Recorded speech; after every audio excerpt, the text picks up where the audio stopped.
साहेब एक मुंबईची द्या आणि लगेचची द्या. अहो मुंबईची मिळेल लगेचची नाही मिळणार. नाही नाही असं करू नका, लगेचची द्या, पुढे प्रॉब्लेम होईल. अहो पण अहो नाही नाही, तुमचा सरकारी नियम आहे ना, भारी सामान असलं की लगेचची पण घ्यावं लागते ना. असं म्हणता वय. आणि मग तुम्हाला काय वाटलं, किती नंबर प्लॅटफॉर्मवर आहे गाडी? 5 नंबर. बर बर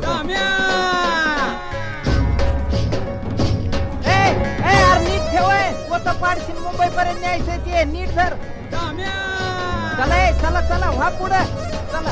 चला चला चला काय पायावर पुढे पाय बाया दिलं माणसं पुढे. म्हणजे पायावर पाय कसं दिलं माझ्या? एवढीशी जागा आहे, काय त्याच्यामध्ये वारी एवढी चाललं माणसं काय? धक्काबुक्की लागणार कशाला ना? बाया माणसं अरे वा, दिसायला लागले, माणूस आम्हाला काय दिसतोय. दिसत नाही काय? अरे आता म्हणणे नाही मरता काय मुंबईला जाऊस तर. अहो असं कसं करता राव? हा, आम्ही दोघांनी एकसाथ तिकीट काढली, बायकोला इथं आणि मला माग, असं का बरं? हा, अहो मी त्याला तिथं काय करणार, इथं बुकिंग क्लार्कने गोंधळ घातला, मी त्याला